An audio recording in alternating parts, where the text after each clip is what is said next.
기도하겠습니다. 하나님, 우리에게 시간마다 주마다 하나님께서 이처럼 성취될 말씀을 주심을 감사합니다. 오늘 또 주시는 말씀이 출애굽기에 기록된 말씀이지만 오늘을 살고 있는 우리에게 주시는 하나님의 음성이며 하나님의 언약인 줄로 믿습니다. 이 시간 이 말씀이 나를 향한 주의 음성으로 듣게 하시고 믿어지게 하시고 성취되는 말씀으로 붙잡게 하옵소서. 그리스도 되신 예수님의 이름으로 기도하옵나이다. 아멘.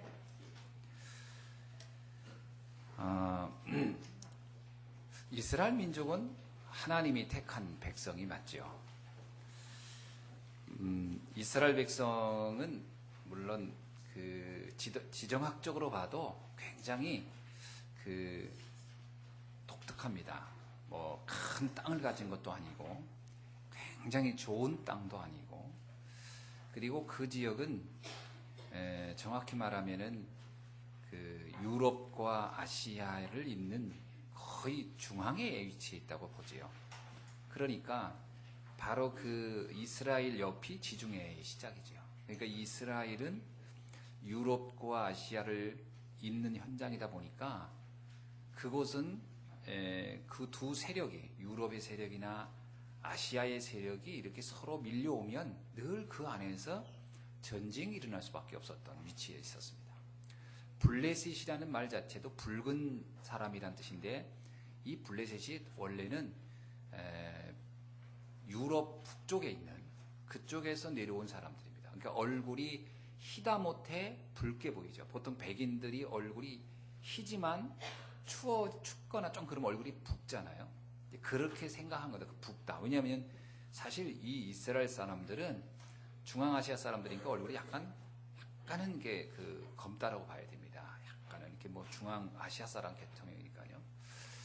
이들이 볼 때는 이 블레셋에서 왔다 그러면은 좀 붉은 얼굴. 무슨 얘기냐면 이스라엘에 블레셋이 들어왔다는 얘기는 유럽 쪽에 있는 사람들이 오고, 또 우리가 알고 있는 아수리아, 바빌론 이런 나라들이 또 계속 쳐들어오고, 또 우리가 잘 아는 이집트가 쳐들어오고, 이런 지정학적으로 말하면 바로 그 가운데 있었던 나라죠.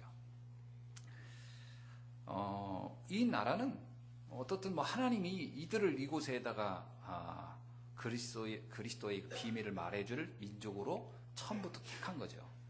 그래서 우리가 알고 있듯이 아브라함, 이삭, 야곱, 요셉은 바로 그 민족을 시작하는 근원, 기원이라고 이렇게 보지 않습니까? 이스라엘의 역사는 바로 이 모세부터 시작됩니다. 모세가 이제 이스라엘 백성을 애굽에서 끌고 나가면서부터 이스라엘이라는 나라는 사실 건국이 되지만 이스라엘 이름을 가진 것은 야곱 때 봤죠. 그래서 우리가 이 이스라엘이 그렇게 축복된 민족이 맞습니다. 하나님이 택했고 세계복음화를 위해서 선별된 민족이 맞는데, 그 이스라엘이요, 역사를 보면 역사상에 기록된 것만 보면은 뭐 굉장히 많지만 대표적인 걸 보면 대략 7번의 큰 재앙을 만났어요. 뭐 우리나라도 그렇게 보면 참 전쟁을 많이 치른 나라 중에 하나입니다.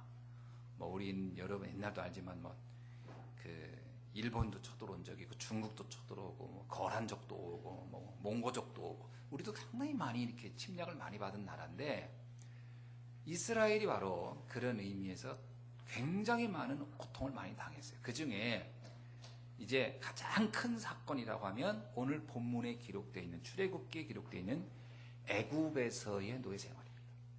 이게 이제 이스라엘이 겪은 많은 어려움들 중에서 가장 대표적인 문제 중에 첫 번째.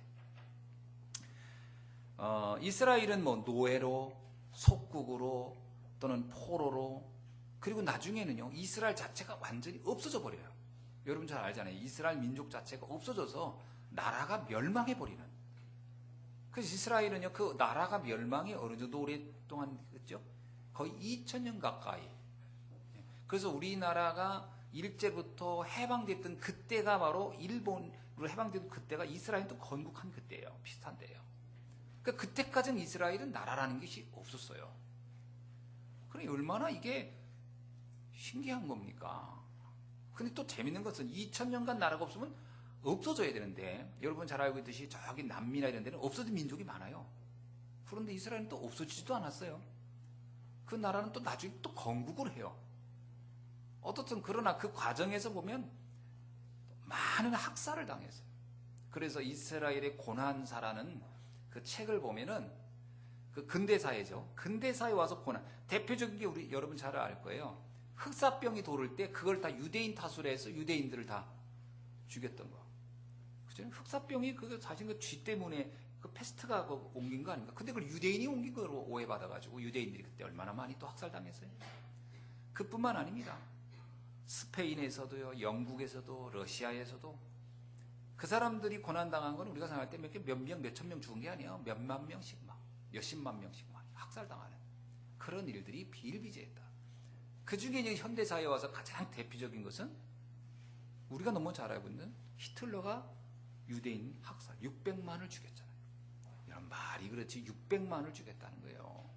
그것도 그냥 뭐 전쟁 중 우연히 죽은 게 아니고 아예 몰살하려고 끌고 가서 가스실에 다 집어넣어서 죽여버린 거예요. 그러니 이게 얼마나 비참한 일이 일어났냐를 알 수 있죠. 근데 이런 재앙이 왜 그러면 그들에게 왔을까? 그러면 이스라엘 백성이 우리가 생각할 때는 굉장히 미련하고 바보스럽고 거칠고 또 야만적이고 그러냐?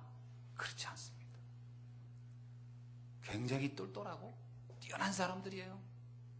아니 전 세계의 노벨상을 거의 휩쓸었는데 지금도 전 세계 경제를 다 움직이는데 그들인데 근데 왜 재앙은 또 그들에게 그렇게 집중적으로 왔을까? 어떻게 생각합니까?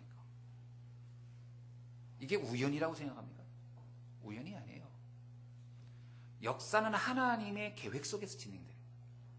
맞죠? 예. 이거를 무시할 사람은 아무도 없을 거예요. 역사는 하나님이 우리들이 역사를 우연히 이렇게 만들어가는 게 아니고 하나님의 거대한 역사 흐름이 있어요. 그러면 이스라엘에게 일어난 일들이 우연이 아니라는 거예요. 뭔가가 이유가 있는 사건이고 뭔가가 근거가 있는 거라. 왜 그랬을까? 왜 그들은 그렇게 뛰어나고 똘똘하고 대단한데 그렇게 그 사람들은 괜찮은 민족인데 왜 그런 일들을 당했을까? 심지어 하나님이 선택했음에도 불구하고 많은 걸 생각하는 겁니다. 많은 걸 생각해 봐야 돼요. 자, 그럼 제가 우리 이제 출애굽기를 공부하고 있으니까 자, 이 출애굽기를 통해서 한번 봅시다. 요셉까지 가는 과정에서 물론 개인적인 문제지만 아브라함이 겪었던 어려움, 이삭이 겪었던 어려움, 야곱이 겪었던 어려움 다 있어요. 근데 어려움도 있지만 또 나름 또 그 다음에 또 이렇게 어떤 그 인생의 전화위복도 있고 그렇게 나오지 않습니까? 그런데 그 아브라함 개인이 겪은 거하고는 비교할 수 없는, 요셉 개인이 겪은 거하고는 비교할 수 없는 그런 문제가 이 후대에게 왔어요. 근데 그 기간이 짧지가 않아요. 여러분 우리가 어려움이 한 5년, 10년 와도 못 살겠다 이러잖아요. 여러분 생각에 가난이나 질병이나 이게 한 10년 오면 어떻게 해요? 뭐 그냥 견딥니까? 그럼 한 20년 왔다 갑시다. 그럼 어떻게 해요? 좋아요. 한 40년 왔다 갑시다. 어떻게 하겠어요? 힘들죠. 못 견디죠 보통. 근데 이스라엘 백성에게 고난이 몇 년 왔죠? 430년가 왔어요. 우리나라는 36년 일제한테 당한 거 가지고도 지금 이를 박박 깔면서 죽이니 살리니 하는데 430년을 그렇게 당했다고 생각합시다.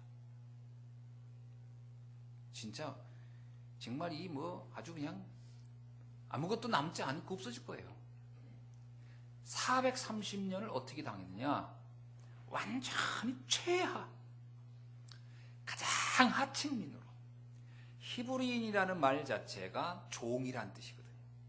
근데 종이라는 뜻인데 그 히브리인이라는 단어를 그러니까 애굽인들이 자국민에게도 종이 있었어요. 자국민에게도. 그러나 자국민에게는 히브리인이라는 말을 안 붙였어요.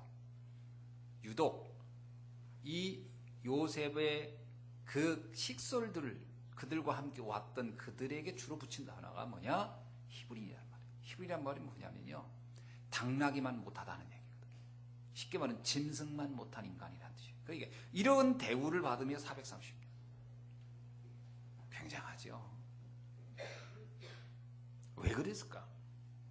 그러면 요셉이 애굽에 들어갈 때부터 그래야 되는데 요셉이 애굽에서 대우받은 건 그렇지 않아요.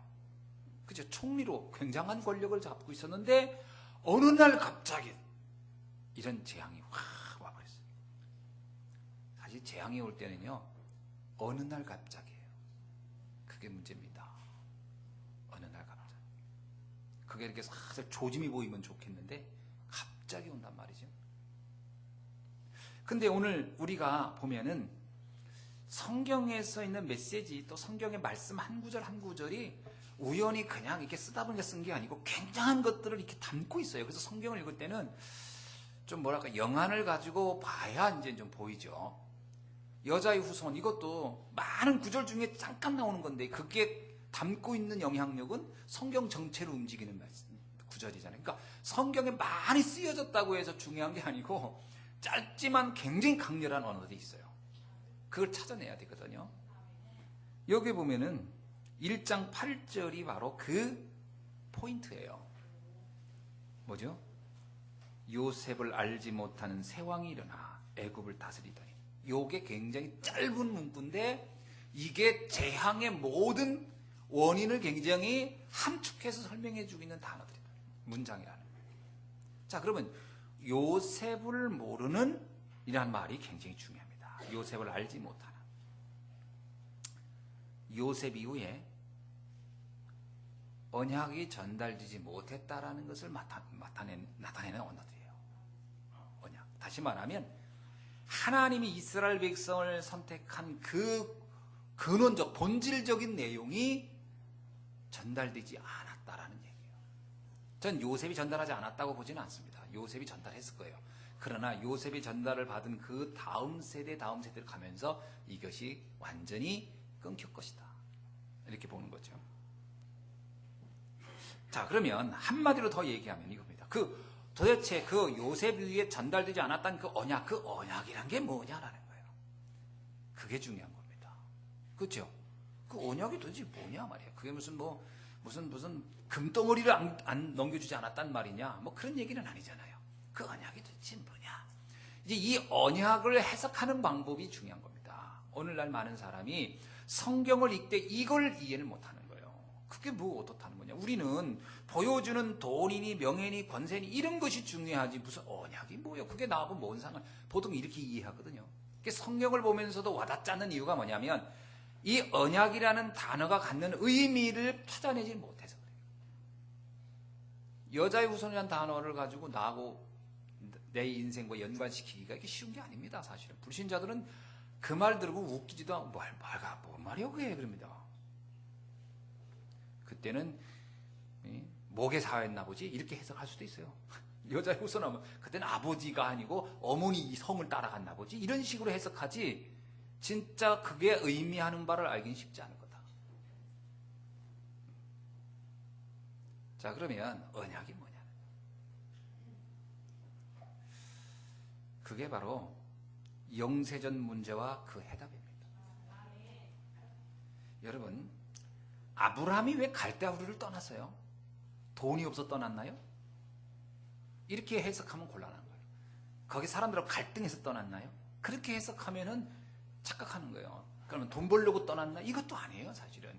그는 근본 문제에 대해 눈을 떴고 그 문제의 해답을 알았어요. 그거 찾아간 거예요, 사실은. 우리가 생각하면 우리 이상하네. 아니 잘 먹고 잘 살면 됐지. 아니 거기서 잘 사는 게 다 해결됐는데 뭐 하려고 일부러 고생을 찾아갔을까? 이해 안 됩니다. 이게 이해하기 쉽지 않은 거예요. 여러분, 그렇다면 우리가 오늘날 아브라함을 이해한다는 얘기는 뭐예요? 아브라함처럼 정말 나는 먹고 사는 게 아니라 이 언약을 따라 내 인생의 향로를 손해가 봐도 갈 수 있겠느냐? 그건 언약이라는 게 진짜 이해돼야 그 길을 가는 거지요. 그게 이해 안 되면 웃기는 얘기가 되는 거죠. 이럴 겁니다. 글쎄 아브라함 그건 뭔 생각으로 갔을까? 그 얘기는 뭐냐면 뭐 하려고 교회 다닐까? 이거 똑같아요. 뭐 하려고 신앙생활을 하지? 돈 나오는 것도 아니고 떡 나오는 것도 아닌데 이렇게 나온단 말이죠. 본질이 이해가 안 되는 거예요. 자, 왜 아브라함은 이삭을, 그 사랑하는 아들을 굳이 아무런 근거도 없이 죽이려고 했을까? 무슨 나라를 지키는 사건도 아니고 아무것도 아니에요, 사실. 그죠? 그거 왜 죽이려고 했죠? 하나님이 죽이라고 했으니까 죽였다 하지만 너무 근거가 애매해요.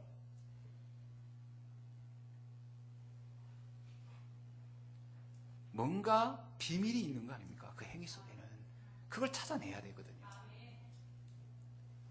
도대체 그들은 왜 그런 우리가 상상할 수 없는, 이해할 수 없는 행동을 했을까? 성경은 그걸 통해 우리에게 뭘 말하려고 하는 걸까? 이런 질문을 해봐야 되거든요. 그죠? 있으니까, 하도 들으니까 그런가 보다. 이렇게 이해하고 가면 곤란해요. 도대체 요셉은 왜 그런 삶을 살면서도 그런 자세를 취할 수 있었을까? 왜 보디발이나 주변 사람들은 요셉에게 말한 그건 무엇을 의미하는 걸까? 요셉의 어떤 모습이었길래 그런 표현들이 나왔을까? 질문을 해봐야 되겠죠. 사실 요셉이 감옥에 죽었다. 그럼 요셉이 억울했을까? 전 그렇게 생각하지 않아요. 그가 노예로 살다가 병들어 죽었다. 난 그랬어도 요셉이 그걸 억울하게 생각하지 않았을 거라는 거예요. 뭔가 요셉은 자신이 가야 할 뭔가를 알고 갔기 때문에. 자, 우리가 그걸 찾아내야 되거든요. 사실 어떤 면에서 요셉은 자기 당대의 자기의 삶을 산 게 아니에요. 여러분 이해되세요? 요셉은 오늘을 살았지만, 요셉 시대에 그 오늘을 살았지만 요셉은 오늘을 산 게 아니라 사실 요셉은 미래를 살았어요. 미래가 어떻게 될지를 알고 살았단 말이에요. 근데 그 후대들만 그걸 이해를 못했어요. 그 후대들은 대부분이 제가 보기엔 성경을 보면 당대를 산 것 같아요.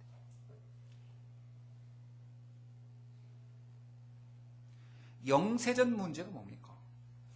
이걸 이해하는 게 아주 중요해요. 그럼 영세전 문제는 인생의 모든 문제를 붙잡고 있는 근원이에요. 그러면 사실 우리가 우리 인생 문제를 볼 때도 영세전 문제에서 내 문제를 찾아내야 돼요. 그렇죠?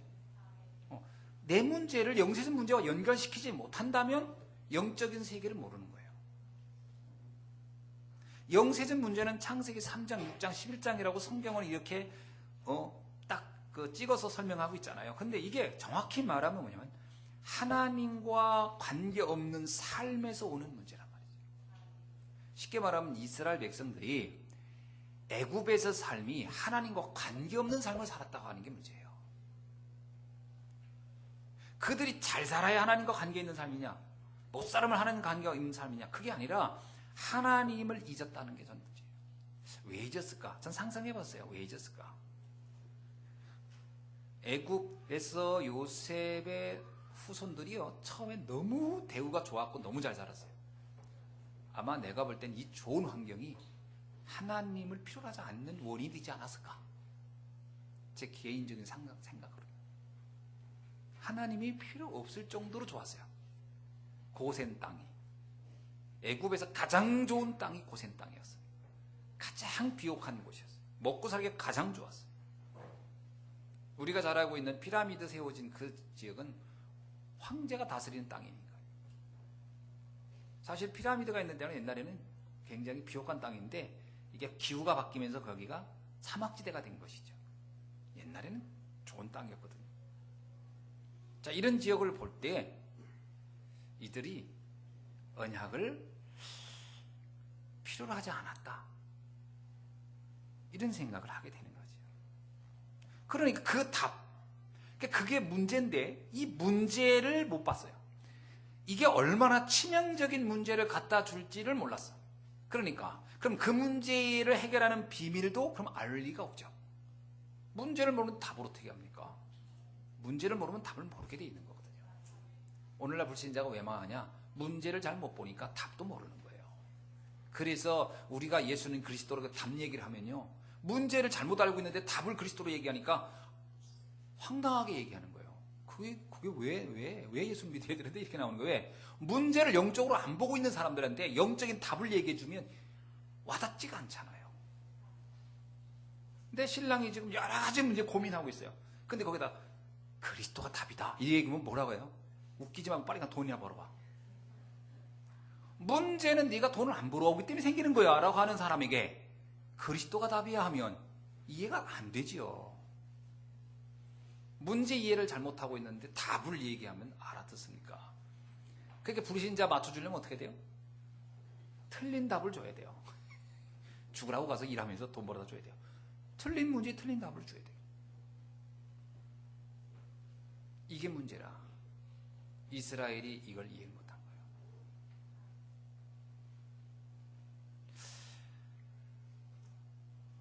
사실은 이 아브라함, 이삭, 야곱, 요셉까지는 문제와 답을 제대로 알았던 사람들이에요. 이삭이 모리아 산에서 그 사건을 겪으면서 이삭이 이해한 게 그거라고 했잖아요. 그래, 하나님이어야 된다. 순양해야 된다. 이걸 이해한 게 이삭 아닙니까? 그게 이삭이 사실은 굉장히 충격적인 사건이었지만 영적 문제를 이해했고 영적 답을 이해한 게 이삭이었거든요. 요셉도 그걸 이해한 거예요, 사실은. 근데 요셉 이후에는 그게 단절된 거야.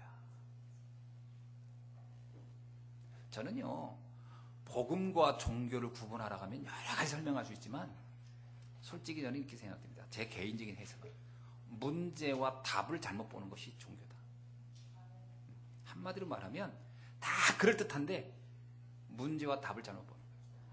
교회를 다니면서도 누가 종교인이며 누가 복음인이냐 할 때 문제를 영적으로 보지 못하고 해답을 영적으로 접근하지 못하는 사람은 다 종교인이에요. 그 사람을 붙잡고 아무리 영적인 얘기를 해보세요. 알아듣나? 못 알아듣지. 그런 얘기하면 할수록 뭐라고 생각해요? 피곤하다고 생각해요. 그러니까 교회 왔을 때 복음을 들으면 종교인일수록 듣기가 싫어요. 예. 나는 문제를 저렇게 해석을 안 하고 있거든. 나는 문제를 내 나름대로 생각할 때 그게 아니라고 보고 있거든. 근데 자꾸 창세기 3장이 문제래, 6장이 문제래, 11장이 문제래. 그러니까 자기하고 해석이 달라. 그러니까 싫은 거야. 말도 안 돼. 좀 말 같지 않은 얘기를 왜 이렇게 자꾸 내 들어야 되지? 싫어요. 그리고 또 하나, 해답을 얘기하는 더 웃겨. 열심히 사십시오. 성실하게 사십시오. 양심적이어야 됩니다. 부지런해야 됩니다. 지혜로워야 됩니다. 능력이 있어야 됩니다. 스펙을 쌓아야 됩니다. 이러면 좋겠는데 왜? 그게 해답이니까. 자기가 생각하기에 그리스도 잡으라고 하니까 답답한 거지. 미치겠는 거지. 한 발 더. 문제도 답답해 죽겠는데 해답도 더 말도 안 돼. 그러니까 듣는 게 짜증나는 거예요. 견디고 있는 것이지 은혜를 못 받는 거예요. 이게 가장 큰 문제입니다. 신앙에. 어떻게 생각합니까? 출애굽기를 보면서 이거를 발견하지 못하고 이 관점을 가지 않고 출애굽기를 보면 이거 그냥 역사 얘기예요. 그냥 이 눈을 가지고 출애굽기를 보면 이건 엄청난 비밀이 있어요. 그 차이가 사람들이 잘 모르고 있어요. 자, 출애굽기 1장을 보면 좀 다시 한번 설명한다면 시대의 흐름을 못 본 사람들이죠. 시대의 문제를 못 본 사람들이라고 보는 게 중요하죠. 결국 요셉을 알지 못하는 왕이 왔다는 얘기는 아까도 얘기했지만 이 비밀이 단절된 사건을 말하는 거죠. 단지 왕이 기억 못했다 이 말이 아닙니다. 요셉이라는 사람은 언약의 상징이거든요. 그 요셉을 기억 못했다는 얘기는 그 백성들이 누구도 요셉이 가졌던 그 언약을 제대로 전달하거나 누리고 있지 못했다. 아무도 요셉을 떠올릴 만큼 그런 사람이 없었다는 얘기니까 언약을 한 사람도 누리고 있지 않았다. 이렇게 설명하면 딱 맞습니다. 그러니까 다가온 문제는 어떻게 돼요? 출애굽기 1장 9절로 10절 문제가 온 거예요. 왕이 이렇게 생각합니다. 진짜 요셉이 언약을 가진 요셉일 때는요, 황제가 어떻게 했냐면 내 권한을 다 죽게까지 했어요. 그죠? 진짜 요 언약의 사람을 보면 그 사람에게 내 권력을 다 줄게 이렇게 했는데 이건 반대야. 이 사람들은 한 것이 아무것도 없는데 저놈들은 나를 죽일 놈 같아. 다 죽여버려. 이렇게 나왔어요. 정반대의 결과가 왔어요. 여기 보세요. 이 이스라엘 자손이 우리보다 많고 강하다. 여러분, 아무리 여러분 이집트인보다 이스라엘 사람이 많았겠어요? 많지 않습니다. 또 그들이 더 강합니까? 안 강해요. 이집트인이 훨씬 강하지. 근데 그들이 더 강하다고 봐서, 그리고 우리의 대적과 합하여 우리와 싸우고 이 땅에서 나갈까 하노라. 이건 사실이 아니었어요. 이건 일어난 일도 아니었어요. 이건 말 그대로 일어날 수도 없는 일인데 황제는 이렇게 보아버렸어요. 그리고 그것을 사실로 여기고 그걸 근거로, 그러니까 말도 안 되는 근거를 빌미로 이들을 핍박하기 시작했어요. 어떻게 생각합니까? 재앙의 원인을, 우리가 재앙을 받을 때 재앙의 원인을 찾기가 쉬워요, 어려워요? 찾기 어려운 겁니다. 이스라엘 백성들은 이렇게 황제가 자기를 죽이려고 할 때, 자기들을 고통스럽게 하고 막 이럴 때 이들이 그러니까, 아니 왕이 말하는 것 중에 하나도 우리들과 해당 사항이 없어. 맞잖아요. 우리가 당신들보다 강하지도 않아. 우리 다른 대적하고 지금 내통하는 것도 없어. 우리가 당신들하고 반란 일으킬 의미도 없어. 우리는 하나도 근거가 없는데 황제는 그걸 근거로 죽이고 있다 이거예요. 이게 무슨 얘기입니까? 우리가 당하고 있는 재앙의 근거가 없다는 거예요. 재앙은 오고 있는데 뭐 때문에 내가 재앙을 당해야지? 아무리 따져봐도 모르겠다는 거예요. 여러분이 당하는 재앙의 근거 설명할 수 있나요? 그게 따지기 어려운 거예요.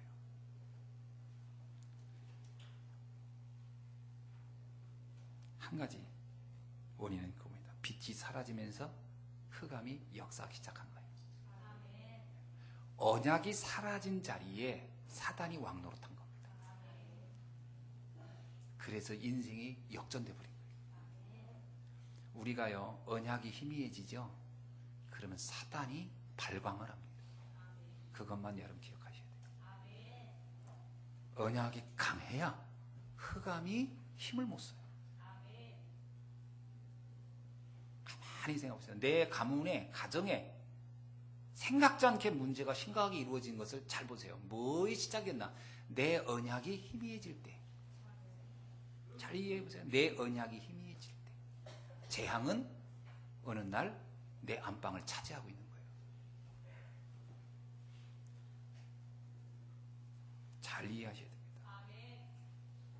이스라엘이 그런 거예요. 아니, 황제가 우리를 죽이는데 너무나 근거가 없어. 아니, 자기들이 그걸 해서 그렇다면 우리가 그때 잘못해서 그랬지 이런데, 이건 뭐 잘못한 게 아무것도 없어 나는. 근데 잘못한 게 하나 있어요. 언약이 희미한 게 잘못한 거였어. 근데 이 황제는 네가 언약이 희미해서 내가 너희를 죽이려고 하는 거야 라고는 말 안 해요. 절대. 왜? 황제는 그렇게 말을 안 합니다. 다른 이유를 대지. 사단은 우리를 공격할 때 말도 안 되는 이유를 대고 다가옵니다. 말도 안 돼. 이럽니다. 난 네 하는 말이 기분 나빠서. 내가 뭔 말을 했는데? 나 그때 승질내서. 사람이 화도 낼 수 있는 거지. 근데 사단은 아무것도 아닌 걸 가지고 굉장한 문제인 것처럼 부풀려서 나를 고난으로 몰고. 잘 이해하셔야 돼요. 어떤 경우는 내가 한 것도 아닌데 나와 아무 상관도 없는 걸. 그래서 우리는 뭐냐, 억울하다 그러는 거예요. 흑암이 그렇게 공격한다.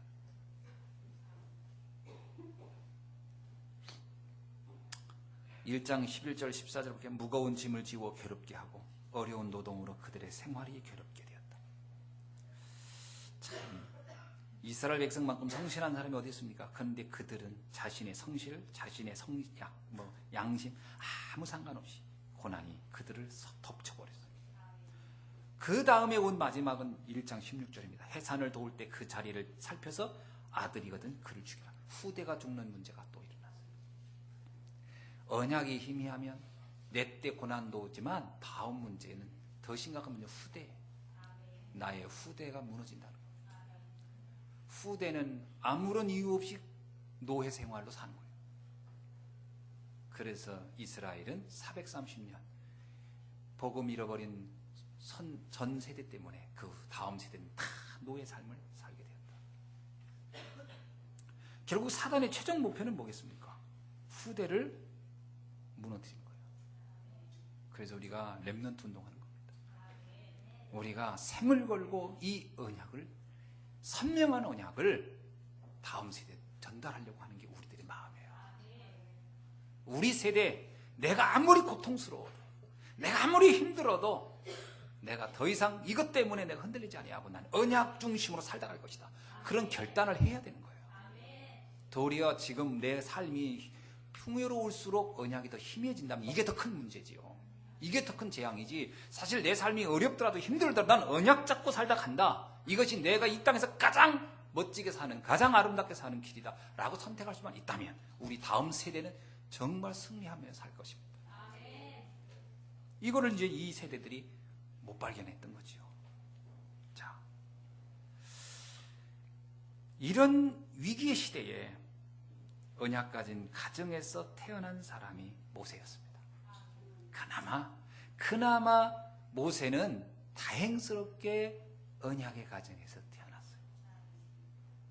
자, 그게 이제 모세 출생과 성장의 과정을 볼 수 있는데 2장 1절에 보니까 뭐냐, 레위 가족 중 한 사람이 가서 레위 여자에게 장가들어요.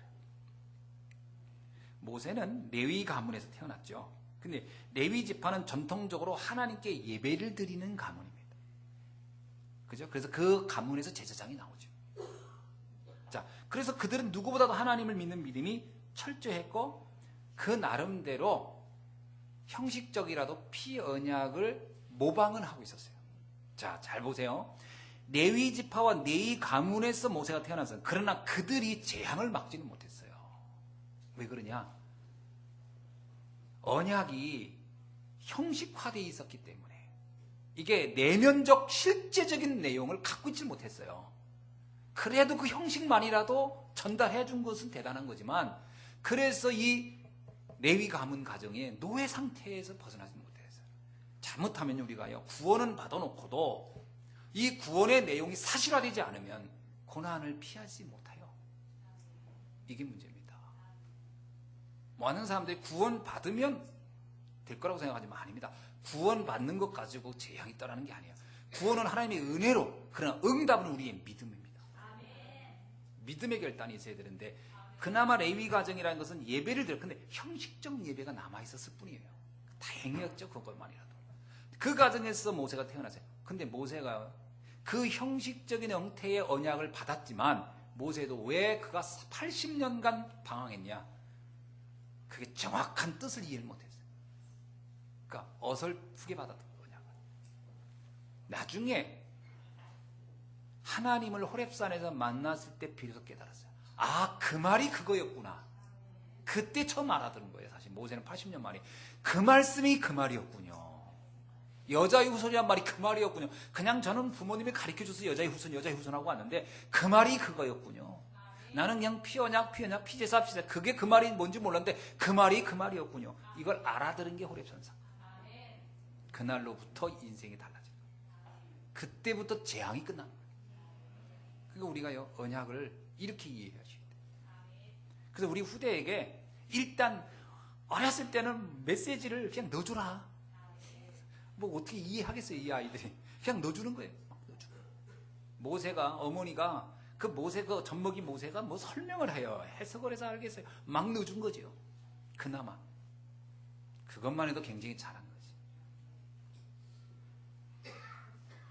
이 피언약이란 말이 사실은 이게 레위 지파였기에 그나마 알았던 거예요. 레위 지파였기에 그나마. 우리 예수한 교회 성도님들의 자녀들이기에 어쩌면 여자의 후손가만 알 겁니다. 그나마 예수는 그리스도 알 겁니다. 그게 지금 나한테 무슨 의미가 있는지는 잘 몰라도 하여튼 뭐 하도 했으니까 뭐 애들이 예수는 그러면 그리스도 이렇게 나오잖아요. 그나마 그거 다행이에요.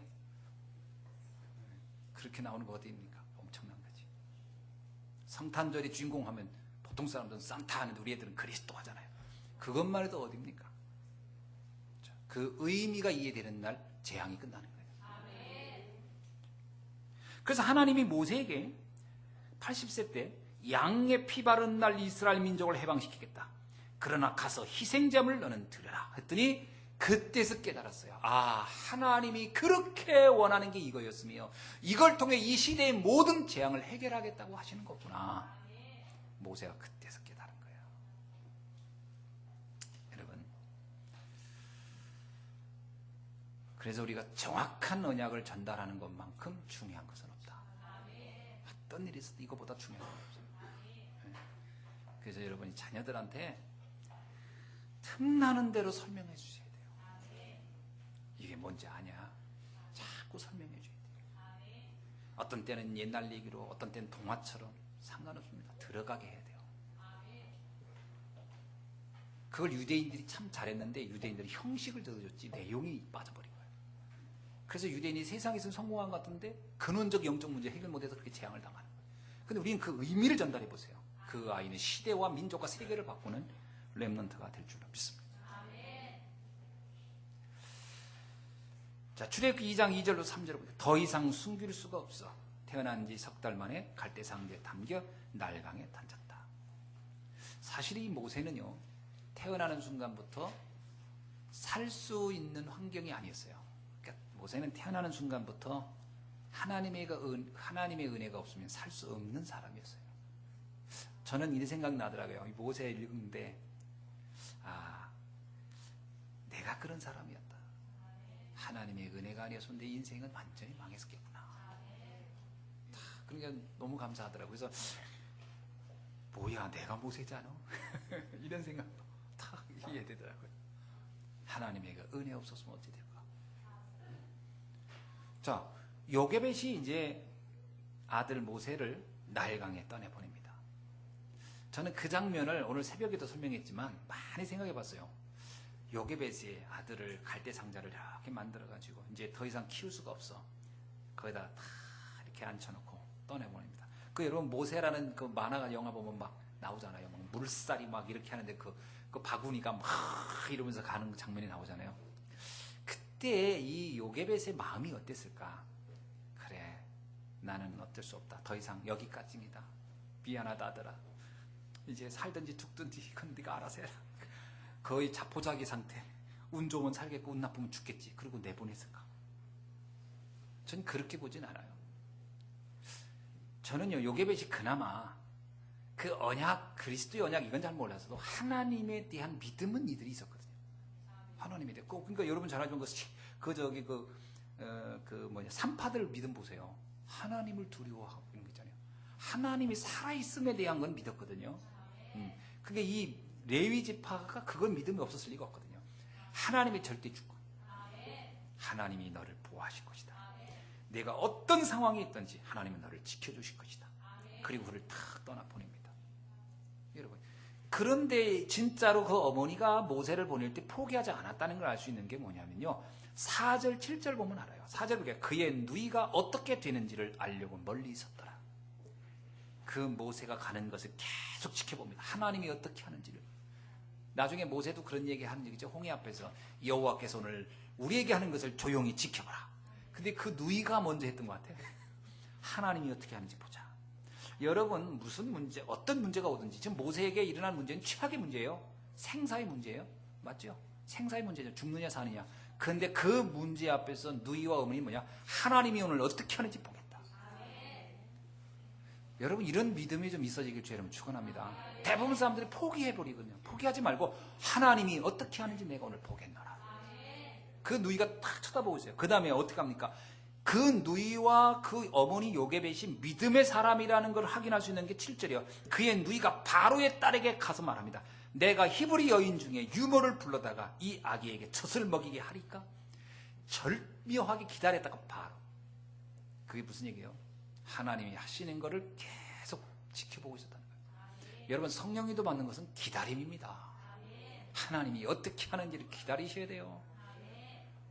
그냥 하나님이 하시기도 전에 먼저 그냥 난리를 치고 또 먼저 포기하고 막, 그리고 되니 안 되니 안 된다 큰일 났다 막 그러면 좀 하나님이 역사하시기가 조금 애매하지 않겠습니까?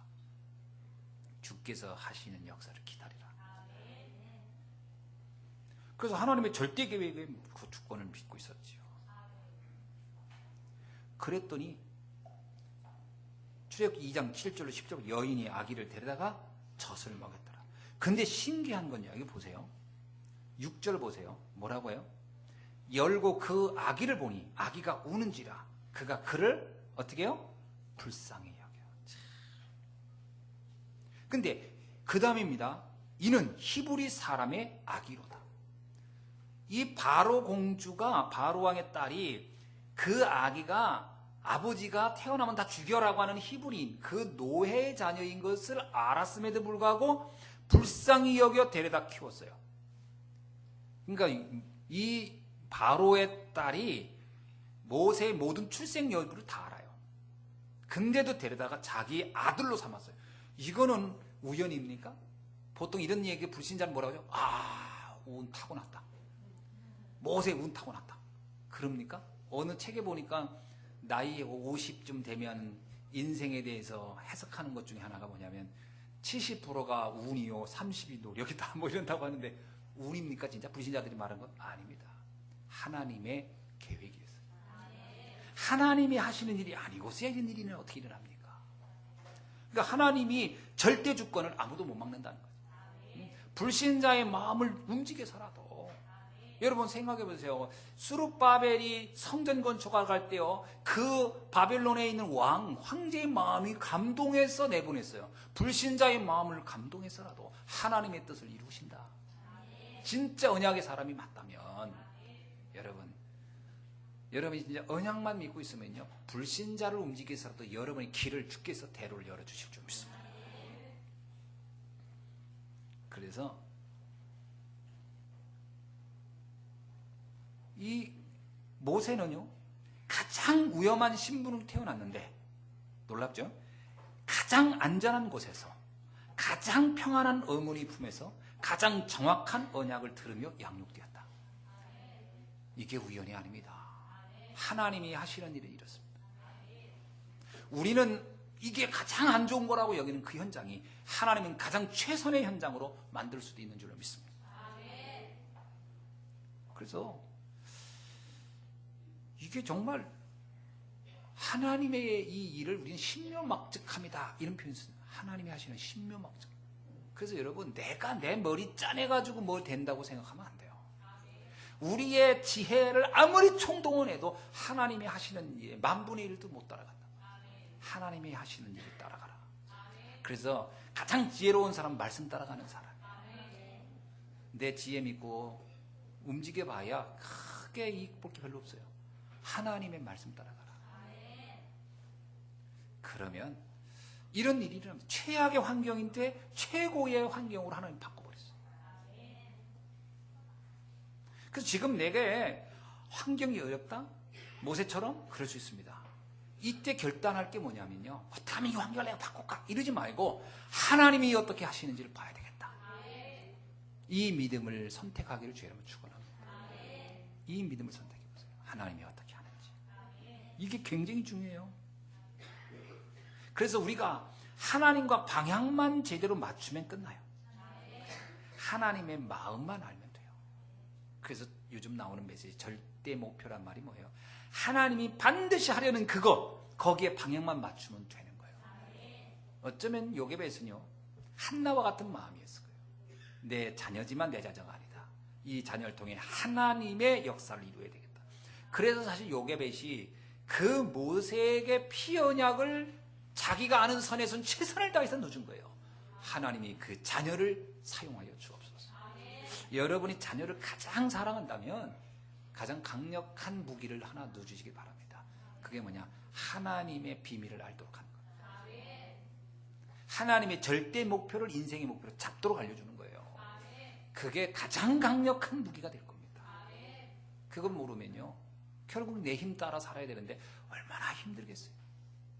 하나님이 그 길을 인도해 줘야 되죠. 그래서 하나님과 본질이 통하는 인생이 되기를 주의 이름으로 축원합니다. 자, 40년 왕궁에서의 모세 어떻습니까? 그래서 드디어 모세는 왕궁에서 살아갑니다. 참, 그 바로의 아들이 된 것도, 그러니까 바로 딸의 그 아들로 그 왕자가 된 것도 참 놀라운 일인데, 그 안에서 그는 최고의 교육을 받으면서 왕자처럼 삽니다. 그런데 왕궁에서 왕자처럼 살았지만 모세는 한 가지를 잊지 않았어요. 내가 히브리인이라는 거예요. 그 정체성을 잊지 않았어요. 그래서 2장 11절로 이제 12절 쭉 보면 뭐냐면은, 어느 날 모세가 그 애국 군인이 히브리인을 막 학대하는 걸 보고 감당하기, 그 분노해서 일어나서 그 애굽인을 죽이는 사고가 일어납니다. 저는 이걸 보면서 과연 이게 우발적이었을까 아니면 이게 의도적이었을까? 저는 그냥 흔히 말하면 그냥 불의의 사고라고 보진 않아요. 무슨 얘기냐면, 이 모세 마음속에 이 동포의 민족에 대한 그 뜨거운 그것이 이 일을 이렇게 한 거지요. 그냥 우연히 실수로 한 게 아니라는 거죠. 그러니까 그만큼 모세가 그 자기의 정체성이 굉장히 강했다라는 거예요. 어떻게 바로 궁궐에서 바로의 밥을 먹고 자란 사람이 이렇게 히브리인이라는 사상이 이렇게 강할 수 있었을까? 그 키가 어디에 있다고 생각합니까? 어머니의 교육입니다. 유아교육이에요. 유아교육. 제가 볼 때 이거는 엄청난 겁니다. 무엇이 들어가느냐가 다예요. 무엇이 들어가느냐, 언제 들어가느냐. 그래서 유아교실을 요구하고 우리 교회에서 하잖아요. 이게 굉장한 겁니다. 이게 굉장한 거예요. 나이 먹어서는 아무리 얘기해도 다 잊어버리는데, 어디서 들어간 건 안 잊어버려요. 신기하게. 그래서 저도 어렸을 때 이렇게 들은 거 많지는 않지만 기억나는 것 중에 있어요. 그런 건 지금도 그것이 생각나니까요. 저같이 이게 잘 잊어버린 건망증 심한 저도 어디서 들어간 거는 기억이 나더라고요. 이게 굉장히 강한 거거든요. 자, 13절에 한번 볼게요. 이튿날 다시 나가니 두 사람이 서로 싸우는지라 그 잘못한 사람에게 이르되 네가 어찌하여 동포를 치느냐. 이거는 이제 같은 히브리인끼리 싸우는데 네가 어떻게 같은 히브리인끼리 그럴 수 있느냐라고 얘기한 거예요. 이게 뭐냐면 평소에 이 모세의 상태를 말해주는 거예요. 모세가 얼마나 애국심이 강렬했는지를 말해주죠. 그런데 결과는 모세의 생각과 달랐어요. 왜 그랬을까요? 이유가 있습니다. 2장 14절 봅시다. 누가 너를 우리를 다스린 자와 재판관으로 삼았느냐? 네가 애굽 사람을 죽인 것 같이 나도 죽이라. 15절에 바로가 그 일을 듣고 모세를 죽이려 하매 모세가 바로의 낯을 피하여 미디안 땅을에 머물며. 사실 모세의 궁궐 40년의 삶을 가만히 보면요, 그거는 철저하게 그 보여지는 현실, 사실에 근거한 삶이었어요. 모세의 삶은 보여지는 것에 전제예요. 그래서 그는 히브리인의 고통을 동포애적인 관점에서 보았고, 그것을, 그 문제 해결도 사람들이 흔히 쓰는 가장 대표적인 방법인 인간적인 방법으로 해결하려고 했습니다. 다시 말하면 이때까지 해도 모세가 히브리인의 문제를 뭐로 봤죠? 근본 문제로 보지 못했어요. 이때 히브리인의 문제를, 이거를 애굽인의 학대로 봤어요. 그리고 동포들끼리 서로 의의가 없이, 서로 애정이 없어, 민족끼리 사랑하는 마음이 없는 이런 형태로 봤어요. 그걸 해결하려고 모세가 자기가 일어났은 거예요. 그러나 결과는 비참했어요.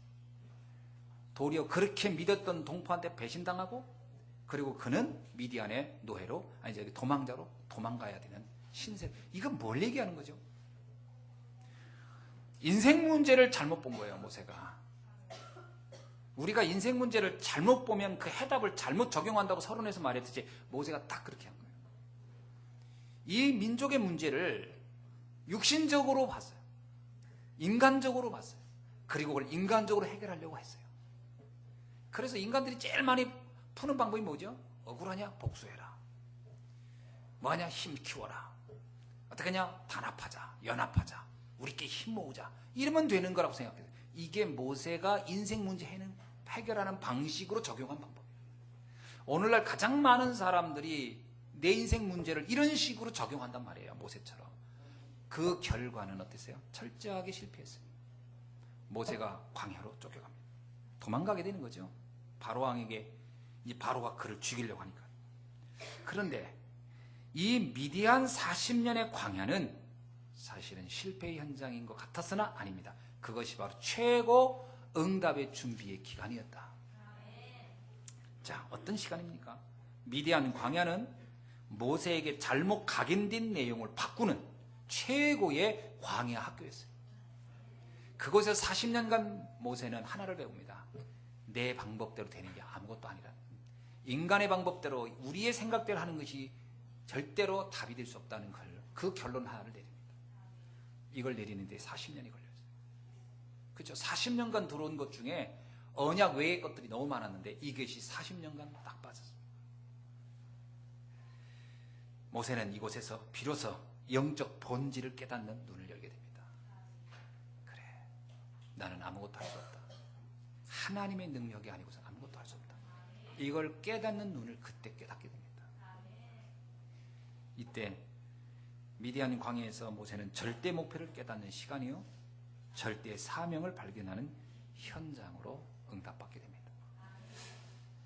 지금 우리의 삶에 어려움이 많습니까? 지금 내 삶에 내가 이래도 안 되고 저래도 안 되고, 이렇게 하면 될 것 같은데 안 되고 저래 하면 될 것 같은데 안 되고, 그런 문제 속에 있습니까? 모세를 잘 생각해 보세요. 모세가 나이 40에 했던 그 방법이 얼마나 허무하게 끝났는지. 그러면 하나님이 우리에게 무슨 방법을 하기를 원하는지. 모세는요, 애굽인을 막 물리적으로 누르고, 그리고 형제간에 동포간에 애정을 막 만들어내고 서로 막 단합시키고, 이런 방법이 되면 뭔가 될 거라고 생각했던 그 방법은 아무것도 안 됐는데, 나중에 호렙산에서 하나님이 모세를 불렀을 때 그에게 준 미션은 딱 하나 있어요. 피제사 드리러 가라. 정말 이거는 의외의 문제예요. 의외의 방법이었어요. 지금까지 모세가 한 번도 생각해 보지 못했던, 그때 비로소 왜 하나님이 아브라함, 이삭, 야곱, 요셉을 통해서 전했던 그 말씀들이 이걸 말하려고 했던 것이었구나. 모세가 그때 딱 깨닫게 된 거죠. 이 방법을 써야 되겠고, 이거 아니면 답이 없구나. 이게 출애굽의 키였습니다. 재앙을 해결하는, 400년의 재앙을 해결하는 방법이었어요. 내 인생의 오래된 문제를 해결하는 가장 확실한 답을 복음의 비밀에서 찾아내길 주의 이름으로 축원합니다. 그래서요, 아무리 좋은 조건과 뛰어난 능력이라 하더라도 하나님의 근원 문제와 근원의 답의 비밀을 붙잡지 못한다면 아무런 힘이 없다. 그래서 다시 우리는 본론으로, 본질로 다시 들어가야 돼요. 다시 근원으로 들어가야 돼요. 오직 그리스도, 오직 복음, 그거 외에는 다른 답이 없습니다. 하나님의 절대 목표가 바로 그거예요. 그래서 나의 인생의 목표를 그곳에 두고, 우리 교회의 목표를 거기에 두고, 그것에서 또 새로운 응답과 새로운 재창조의 축복을 누려야 할 줄로 믿습니다. 재앙시대를 막는 비밀은 다른 것이 없습니다. 우리는 흔히 많은 실력을 쌓고 능력을 가지면 재앙을 막을 거라고 착각하지만 그거 가지고 되는 게 아닙니다. 본질로 다시 돌아가는 시간, 그죠?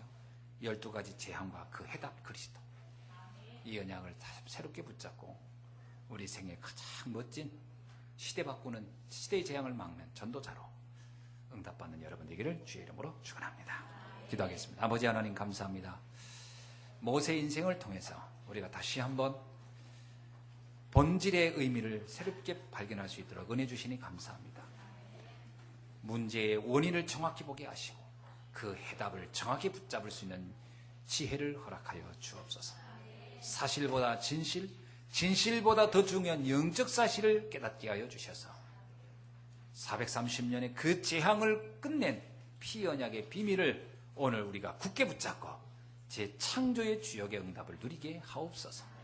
그래서 이 중부권 나가서 이 민족과 전 세계에 일어나고 있는 이 재앙을 막는 전도자가 되게 하여 주시며, 우리 후대인 렘넌트들에게 요게벳이 정확한 언약을 전달했던 것처럼 우리 후대들에게도 이 언약을 전달하여 시대의 재앙을 막는 이 시대의 영적 서밋의 응답을 보게 하옵소서. 살아계신 주 예수 그리스도의 이름으로 기도하옵나이다.